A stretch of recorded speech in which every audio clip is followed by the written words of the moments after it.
So it's been 3 weeks, just over, since we launched Sea of Thieves, right? Quite an intense time, I think, for the studio. Yeah, I think so. I think it's a point at where we've launched this game, this place we've always wanted to be, but now it's a time to see how are players interacting with their content, what are some of the top feedback points, and then how does that affect our plans going forward, right? Indeed, yeah. And what we want to talk about today is our plans moving forward, right? So, we've heard a lot of everyone asking, like, what are your plans for content? How do you plan to grow the game? And in the last couple of weeks since launch, since we kind of had our week of launch where it was all just make sure it's stable, make sure it's working as we expect. It's then been, okay, what's the top feedback points, like you say? How are people playing? Yeah. How does that feed into our content plans moving forward? Yeah, I mean, this is it, right? I mean, we've always had, of course, as we're building a game, we've got a view of how we want to take the game forward.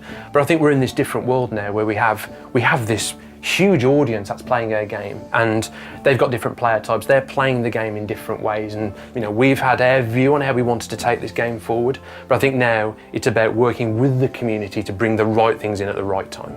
So when we're looking at our plans, in terms of bringing stuff into our content plans, there's a few filters we put on things, right? When we look at like new ways to play for players, that's a way we want to grow and update the game. Like we always want to give kind of new goals, new rewards. Yeah, more kind of incentives to kind of go and have these adventures in the world. I think that's important as well. Yeah. And I guess ways to enrich the world. Yep. So while you're out there having these adventures, there's more things that can engage you and surprise you while you're out there having these awesome voyages. Yeah, and we always want to kind of bring players together in interesting ways as well. Right? We're always trying to encourage those different kind of player encounters. That's right. Yeah. And ultimately, I think just overall, broaden the kind of the journey to Pirate Legend, so the way that you can become a legend and stuff, right? So giving different options, different ways to kind of progress on that journey, and then from Pirate Legend as well, broaden that journey to beyond, right? Exactly. So that's how we kind of select stuff that goes onto our roadmap, and then I think as important as that is also the cadence in which we plan to kind of update the game and give players new things to do. And really we can divide that into two sections, I guess. One of those is weekly events. I mean, we've always kind of talked about that idea that Sea of Thieves is an ever-changing place, and I think this is where these events come in, which is it week on week, changing the things you can go and accomplish in the game, and having these like challenges to go and accomplish, and ways to showcase the new content that we're adding to the game. I think that's what's so important about this consistent rhythm of events that we add to the game. And then alongside those, which are always going to give players like new goals and rewards, like you say, introduce new mechanics and stuff, and we'll touch on the details of those in a bit, I think, is these kind of larger content updates, right? Yeah. And so the first of those in our plan is the Hungering Deep. Yeah. Yeah, that we're bringing in May to players. So the Hungering Deep introduces a new AI threat to Sea of Thieves, right? Yeah. And what we're trying to do here, though, above just introducing that AI threat, we want to try and encourage players to interact different ways, right? And so trying to bring crews together around this threat. That's right. I mean, this is a new AI threat that can threaten you while you're out there in the world having these adventures, but at the same time we want to showcase in a cool and interesting way. So when this new AI threat is added to the world, it comes with a new item. It comes with a new way that could bring crews together and bring players together, and also new things to go and achieve and new things to go and unlock. But again, reflective of their approach is that when we introduce something like this, beyond that it becomes a permanent fixture in the world, but it's showcased in a really cool and interesting way first. Yeah, we're giving players a goal that they've got to go and kind of work with other crews to kind of almost uncover this threat in the world. That's right. And then there are some other tools that come with that help with communication with other crews and stuff, right? I think just gives players something. It's a different way to play, really, around this, right? And it'll be a timed kind of event that this will be present for. Right. There'll be some cool stuff we're going to do around it a little bit before, a little bit of teasing around it and stuff. There's going to be some fun stuff to look out for there. But then, that is now present in the world. Like once that kind of event ends, everything we've introduced there is now also just there to enrich the world. That's right. Those items, those mechanics, plus this new AI threat in the world is now just a part of Sea of Thieves. Yes, yeah. But everyone's going to have the value when they go and play the game. Yeah. Play the game. Yeah. And then we transition to our weekly events strategy before we kind of get towards the next content update. It's about now doing weekly events in Sea of Thieves, and there's many different ways we want to kind of do events, right? Some is introducing new mechanics to the world in a cool way that really kind of maximizes the value of it and gets as many people using it and understanding it's arrived. Yeah, that's right. Some is like perhaps introducing a new way to play, right? So like within an existing trading company, you could be adding a completely new way to play for players, to help enrich that journey towards Legend. And some is just reusing cool things in the world, or the world we've already got, or some of the mechanics we've already got, right? We've got this beautiful world to explore, and arguably there's not enough reasons and motivations to really go out and explore, and people find these amazing underwater caverns or underwater ruins or hidden caves and stuff. And it's really fun to go and find that, but then it's like you kind of feel like you should be getting a reward for going there, right? So introducing like a hidden treasures event where like an NPC will tell you maybe they've lost some stuff in the world or someone's stolen it.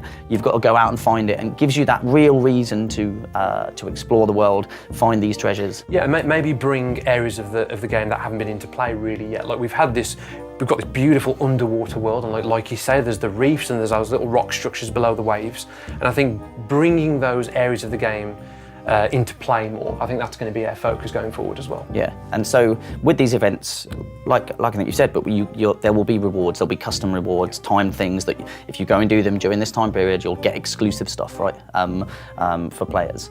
And like when you're doing events, you'll get rewards that help you progress within those existing events too. So this is, if you've been working through the Merchant Alliance or whatever for ages, but you want to progress quicker in that, like by going and doing events that are kind of separate from it, we also want to help you progress in the to just for your path. I think that's right, and you're going to be doing it along the way, right? You could be out there, on gold hoarder voyages, on merchant voyages, but you've got these events in your mind as well that you want to seek and get progress in. Yeah. So it's more things that kind of enrich the journey that you're on. Yeah, and so that's just an example of how we would use our existing world, right?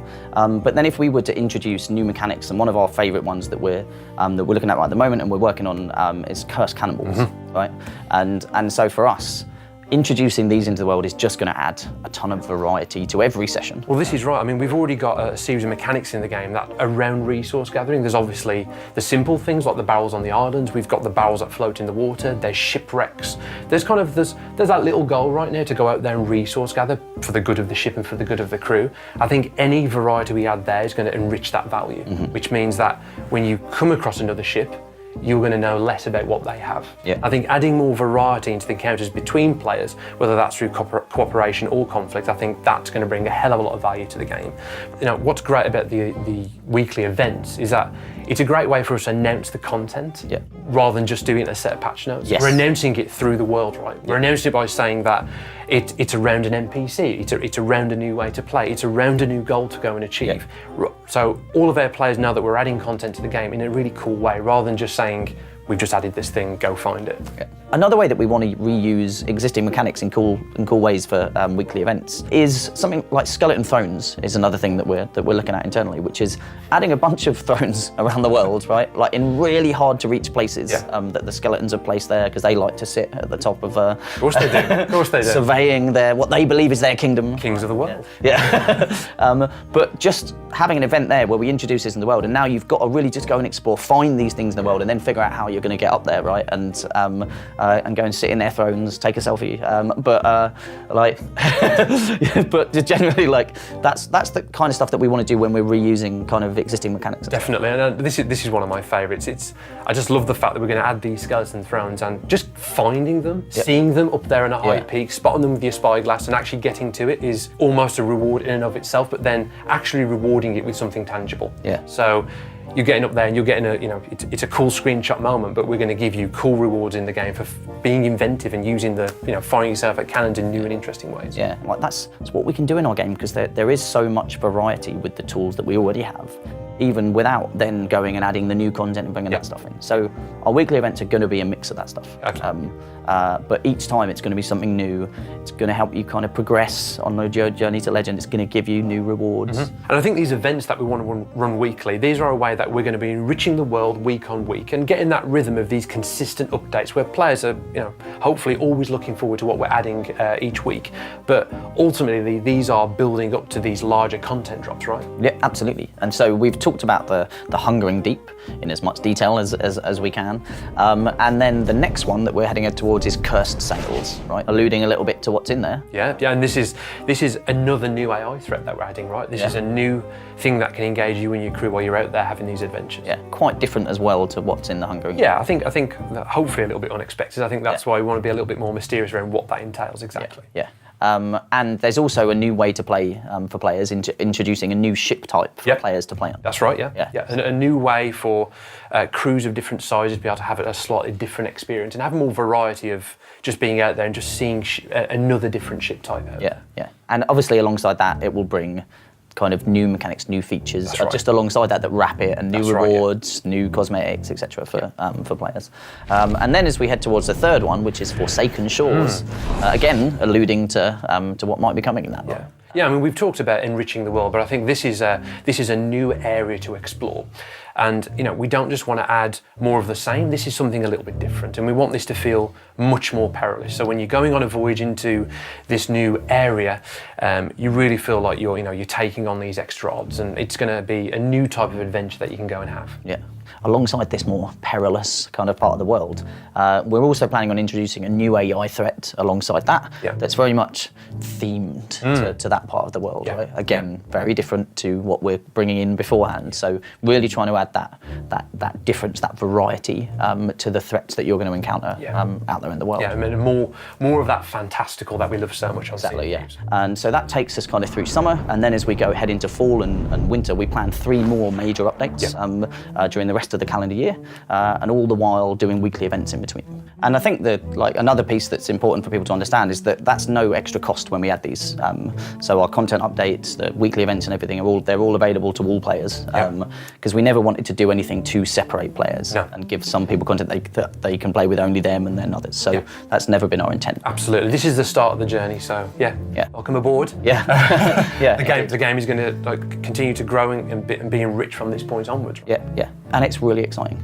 It really is to be now through our insider program, through the alphas, through the betas, through launch, and now we're looking at how we grow the game from this point on. And it's always been our plan all along to grow and evolve Sea of Thieves, to take feedback, to listen, and we are everywhere in terms of listening and watching and kind of hearing what people are saying, right? Yeah, and I think that's the it is a privilege, and absolutely there's all these kind of inputs, whether it's I've got this addiction to Reddit now, and I'll read in our internal forums, the tweets that we get from people playing our game. I think all of this is a source for information, and players should expect that when there's a keen kind of appetite for things in the game, of course we're going to want to build content around those features, do so in a Sea of Thieves way. Well, at the same time, we're going to do things unexpected. We're going to do things that when we announce them, they're going to think, I can't believe they actually did that. I think that's the kind of balance that we want, where it's a mix of content that's, it's really cool, it's really obviously going to enrich the world, but also stuff that's really going to surprise and delight our players. I think there's going to be a real mix, but we're going to be constantly getting that communication from our players, no matter what the format. And this is our chance now to do what's always been our plan, which is to have this close relationship with players as we continue to build out the world of Sea of Thieves. Cool. Yeah. So I think that's it. I think we've discussed what our plans are now, and we look forward to questions, feedback, and everything else on all of the different kind of channels and way that Mike talks about. So, thanks very much for listening, and we'll see you out on the seas.